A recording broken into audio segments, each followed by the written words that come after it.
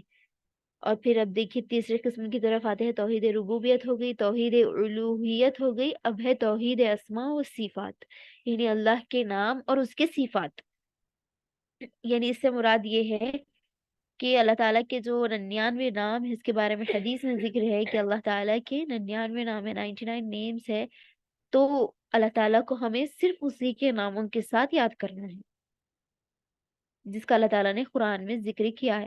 دیکھیے اللہ تعالیٰ کا کیا فرمان ہے، استوا علی العرش، اللہ تعالیٰ کہاں پہ ہے؟ عرش پہ مستوی ہے۔ اب آپ کو اس کے ڈیپ میں نہیں جانا کہ کہاں ہے، کیسے ہے، کیا، سب آپ کو بس اللہ تعالیٰ پہ یقین ایمان لا لینا ہے کہ اللہ تعالیٰ عرش پہ مستوی ہے، عرش پہ بیٹھے ہوئے ہیں کرسی پہ، بس آپ کو اس کی کھوج نہیں کرنی ہے کہ کہاں کیسے کب، بس اللہ تعالیٰ کے اسماء و صفات پہ ایمان لانے کا مطلب یہ ہے کہ اللہ تعالیٰ کو اس کے اچھے ناموں کے ساتھ یاد کرنا ہے، جس طرح یا اللہ یا رحمان یا رحیم، تو ہمیں دعاؤں میں ان ناموں کا اضافہ کرنا ہے۔ اور پھر دیکھیے اللہ تعالیٰ خود قرآن میں فرماتے ہیں لیسا کمثلہ شیء، لیسا کمثلہ شیء، اس کے جیسا کوئی نہیں، یعنی اللہ کے جیسا کوئی نہیں۔ تو ہمیں کیا کرنا ہے؟ عبادتوں میں بھی اسی کا نام لینا ہے، کیونکہ اس کے جیسا کوئی ہے ہی نہیں کہ وہ ہماری عبادتیں قبول کرے۔ تو توحید ربوبیت میں آپ کو سمجھائی کہ کیا تھا توحید ربوبیت؟ کاموں میں یعنی پیدا کرنے، رزق دینے وغیرہ میں کسی کو شریک نہیں کرنا، اور اس کی دلیل کیا تھی؟ الحمدللہ رب العالمین، ہم مانتے یہ بات کہ ہمارے ہر کام کا پیدا کرنے والا، پالنے والا رب یعنی پالنے والا، تو توحید ربوبیت یعنی اللہ تعالیٰ کی ایسی توحید، یعنی توحید ربوبیت یعنی کہ اللہ تعالیٰ ہی ہمارا پالنے والا مربی اور رب ہے۔ تو یہ ہوگی توحید کی پہلی قسم۔ توحید الوہیت کیا تھی؟ کہ اللہ تعالیٰ کو اپنی عبادتوں میں ایک ماننا، اپنی عبادت جیسے دعا ہے، نماز ہے، ان ساری چیزوں میں ہمیں صرف اللہ ہی کو ایک معبود ماننا ہے۔ اور اس کی دلیل کیا ہے؟ ایاک نعبد و ایاک نستعین، ہم کیا بولتے ہیں کہ ہم صرف تیری ہی عبادت کرتے ہیں اور تجھی سے مدد چاہتے ہیں، ہی یعنی ہم تیری ہی عبادت کرتے ہیں اور تجھی سے مدد چاہتے ہیں، یعنی ہم نماز بھی تیرے واسطے پڑھ رہے ہیں، روزہ زکوٰۃ، ہماری ہر عبادت صرف تیرے لیے ہے، اور ہم مدد بھی تجھ سے طلب کریں۔ یعنی اب یہ نہیں ہونا کہ آپ کیا ہے عبادت تو کریں لیکن مدد کے واسطے کہیں اور جگہ چلے جا رہے ہیں، ان کے در پہ ان کے در پہ، تو ایسا نہیں ہونا ہے۔ توحید الوہیت کیا ہے؟ کہ عبادت بھی اللہ کی اور مدد بھی اللہ سے لینی ہے، تو یہ توحید ربوبیت ہے۔ اور پھر توحید اسماء و صفت کیا ہے؟ اللہ تعالیٰ کو اس کے اچھے ناموں سے یاد کرنا، اور یہ ہے کہ اللہ تعالیٰ کے نام، اللہ تعالیٰ کے نام جو ہے بندوں میں ہم نہیں رکھ سکتے، یہ ہمیں بات معلوم ہونی چاہیے کہ اللہ تعالیٰ کے نام ہم نہیں رکھ سکتے، جیسا کہ دیکھیے اللہ ہے، یہ اللہ کا سب سے عظیم نام ہے، سب سے بڑا نام ہے اللہ کا، تو اس سے پہلے اگر ہم رکھیں گے عبداللہ، عبید اللہ، اس طرح لگا کر رکھا جائے گا، لیکن صرف ایک اللہ تعالیٰ کی صفت رزاق ہے تو کسی کو رزاق، عبد الرزاق کہا جائے گا، عبد الرحمن، اس طرح اس سے پہلے بندہ لگایا جائے گا، کیونکہ یہ پیدا کرنے والے کا بندہ ہے، یہ اللہ کا بندہ ہے، یہ رزق دینے والے کا بندہ ہے۔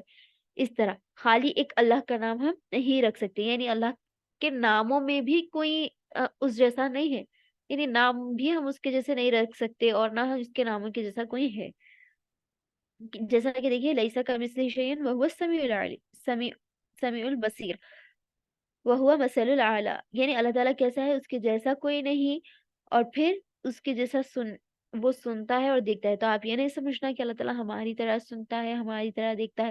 وہ اللہ کا نام ہے سمیع اور بصیر. اس کی سماعت الگ ہے، اس کی بصارت الگ ہے.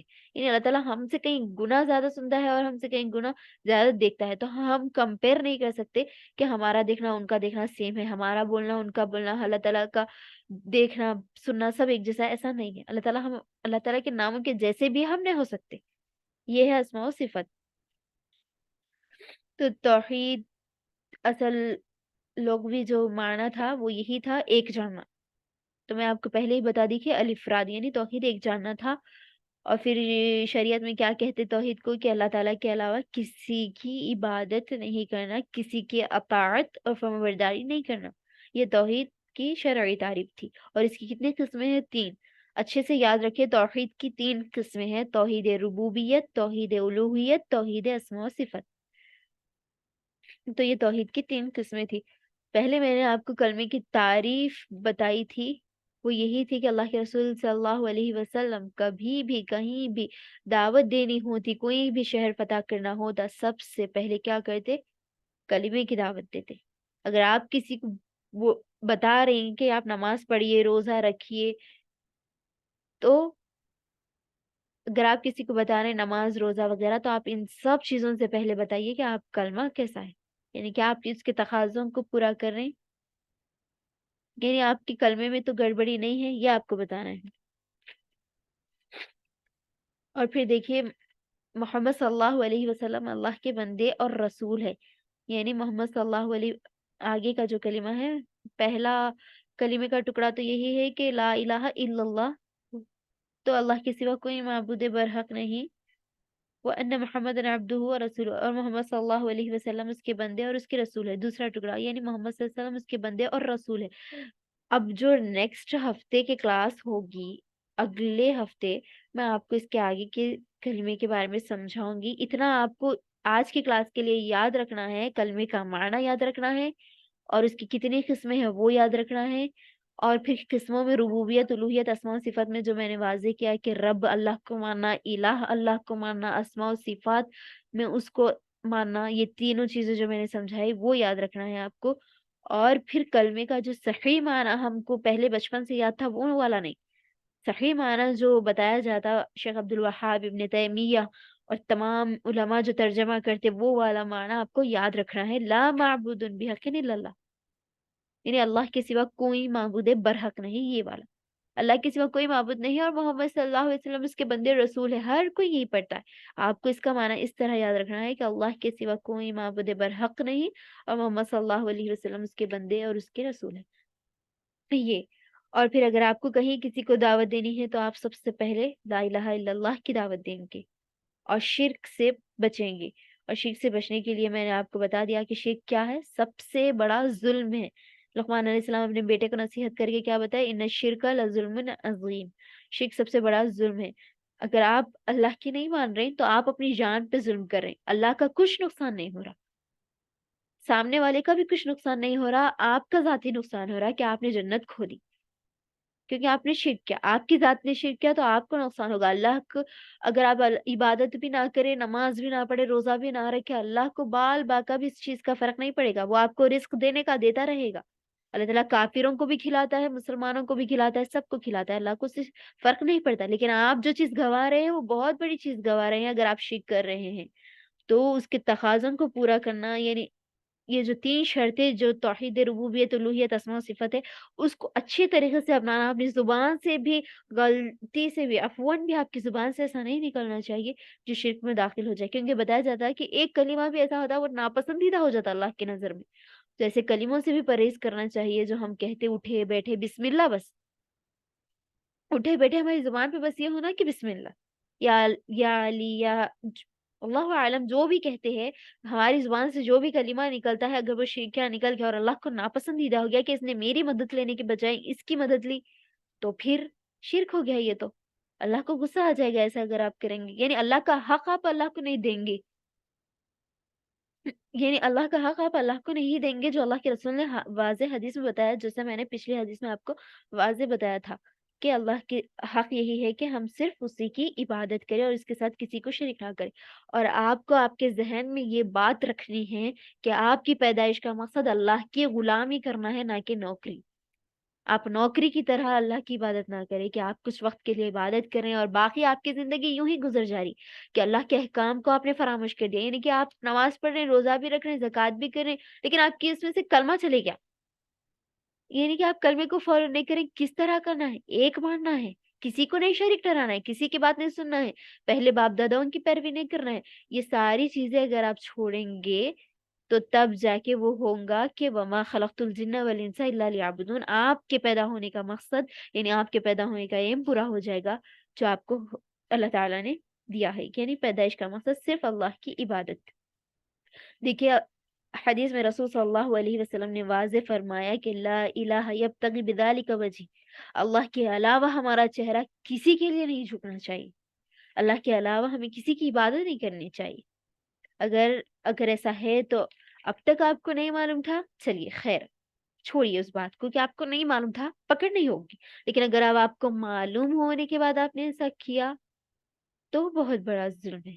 اور ظلم قیامت کے دن فإن ظلمات یوم القیامہ، اور ظلم کیا ہے؟ تمہیں قیامت کے دن اندھیروں میں ڈھکیل دے گا. تو آپ اس سے اجتناب کریں. ہمیشہ اللہ تعالیٰ سے یہ دعا کرتے رہے کہ اللہ تعالیٰ ہمیں خالص توحید والا بنا، خالص موحد بنا کے رکھ، خالص صرف تیری عبادت کرنے والا بنا کے رکھ. اس طرح دعا کرے. کیونکہ دیکھیے تمام انبیاء صرف اسی بات کے اپنے اولاد کو دعوت دیتے کہ تم شرک سے بچو، شرک سے بچو. ابراہیم علیہ السلام، لقمان علیہ السلام، سب سب نبی اپنی اولاد کو بس یہ سکھاتے کہ شرک نہیں کرنا، سب کرنا ہے لیکن اللہ کے ساتھ کسی کو نہیں ٹھہرانا ہے. کیونکہ اللہ کے رسول نے واضح حدیث میں فرما دیا من اکبر الکبائر شرک باللہ. آپ گناہ تو کر رہے ہیں لیکن گناہوں میں سب سے بڑا گناہ جو ہے اللہ کے علاوہ کسی کی عبادت کر رہے ہیں آپ، اللہ کے علاوہ کسی کو پوچھ رہے ہیں آپ، اللہ کے علاوہ کسی کی بات سن رہے، اللہ کے علاوہ آپ کی گردن کہیں اور جھک رہی، اللہ کے علاوہ آپ کسی اور سے مدد مانگ رہے، آپ یہ بول رہے ہیں کہ اللہ کے علاوہ بھی سننے والا کوئی ہے. تو بس ہماری زندگی کا مقصد بس یہی بنانا ہے کہ قل ان صلاتی و نسکی و محیایا و مماتی للہ رب العالمین. جینا مرنا ساری چیزیں ہماری، نماز روزہ زکوٰۃ، سب سب سب چیزیں صرف اللہ کے لیے، اس میں ملاوٹ نہیں ہونی چاہیے. جیسے وہ بتایا جاتا ہے کہ یہ پیور ہے، 100% پیور ہے. ہم بولتے ہیں نا کہ یہ 100% پیور ہے، تو اسی طرح بتانا چاہیے کہ ہماری عبادت سے بھی یہ پروف کرنا چاہیے آپ کو کہ اللہ تعالیٰ ہم تیری عبادت میں ملاوٹ نہیں کر رہے، ہم صرف تیرے کو ہی معبود مانے، ہم صرف تجھ کو ہی یکتا سمجھتے، تیرے علاوہ کسی کو معبود نہیں سمجھتے. تو یہ ہمیں یاد رکھنی ہے ساری چیزیں جو میں نے آپ کو بتائی، کلمے کا معنی، اس کی قسمیں، احادیث کہ گناہ میں سب سے بڑا گناہ کیا ہے، اور پھر اسی طرح اور بھی چیزیں جو میں نے آپ کو بتائی وہ یاد رکھنی ہے. اور عبادت کرنے میں اور پھر نوکری کرنے میں کیا فرق ہے وہ آپ کو یاد رکھنا ہے کہ اللہ تعالیٰ کی کس طرح عبادت کرنا ہے. تو یہ ساری چیزیں توحید کے تعلق سے تھی جو میں نے آپ کو بتائی. توحید اتنا بڑا موضوع ہے، اگر اس کے بارے میں بات کرنے بیٹھے تو پوری رات اور دن نکل جائے، اتنا بڑا موضوع. لیکن اس کے لیے ہم نے مختصر صرف اہم اور بیسک چیزیں جو آپ کو بتانی تھی، اس کی قسمیں کیا ہے، اس کا معنی کیا ہوتا ہے، یہ ساری چیزیں جو بتانی تھی آپ کو، تو بیسک نالج جو آپ کو دینی تھی، اسی لیے ہم نے بتایا کہ اس کے معنی اچھے سے یاد رکھیں، قسمیں اچھے سے یاد رکھیں. انشاءاللہ اگلے قسط میں اس کے آگے کے بارے میں ہم بات کریں، اگلے ہفتے اس کے آگے کے بارے میں ہم بات کریں گے کہ کیا کرنا ہے کیا نہیں کرنا ہے، کن سے بچنا ہے کن سے پرہیز کرنا ہے، کیا شرک میں داخل ہوتا ہے، اللہ تعالیٰ نے کس چیز سے منع کیا ہے. یہ ساری باتیں ہم اگلی سیریز میں کریں گے انشاءاللہ.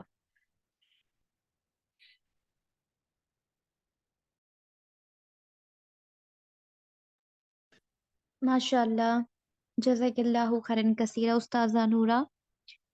الحمدللہ استاذہ نے بہت اچھے طریقے سے آج کا جو شہادتین ٹاپک تھا پارٹ فرسٹ بہت اچھے سے کلیئر کرا، اس کے میننگس، لا الہ الا اللہ کے جو بھی استاذہ نے آج ہمیں بتایا اسے یاد رکھیں. اور انشاءاللہ نیکسٹ سیٹرڈے ایسے ہی کلاس میں جیسے آج آپ لوگ پریزنٹ ہیں رہیں اور اپنے تمام پیاروں کو بھی لے کر آئیں. کل نیکسٹ سیٹرڈے انشاءاللہ یہی ٹاپک رہے گا، شہادتین. امید کرتی ہوں آپ تمام لوگوں کو اس سے فائدہ ہوگا اور آپ تمام بھی اس خیر کے کام میں مدد کریں، اپنے تمام پیاروں کو اس میں جوڑیں کہ وہ لوگ بھی اپنے اسلام کا علم جو اس کے ارکان ہیں اس کا صحیح علم حاصل کریں قرآن اور صحیح حدیث کی روشنی میں۔ آپ تمام کا شکریہ ہمارے ساتھ بنے رہنے کا، اور جزاک اللہ خیرن کثیرہ استاذہ نورہ صاحبہ، آپ نے بہت بہترین انداز میں آج کا ٹاپک کلیئر کرا۔ اللہ تعالیٰ ہم تمام سے یہ قبول کرے اور ہم تمام کو کہنے سننے سے زیادہ عمل کی توفیق دے، اور اللہ تعالیٰ ہمیں اسلام پر ہی زندہ رکھے اور اسلام پر ہی موت آئے۔ جس طرح سے اللہ تعالیٰ نے ہمیں یہاں پر جوڑا رکھے ہے، یہاں اکٹھا کرے، اللہ تعالیٰ ایسے ہی ہمیں جنت الفردوس میں بھی اکٹھا کرے، آمین یا رب العالمین۔ وآخر الدعوانا ان الحمد للہ رب العالمین، سبحانک اللہم وبحمدک، نشہد ان لا الہ الا انت، نستغفرک ونتوب الیک۔ السلام علیکم ورحمۃ اللہ وبرکاتہ۔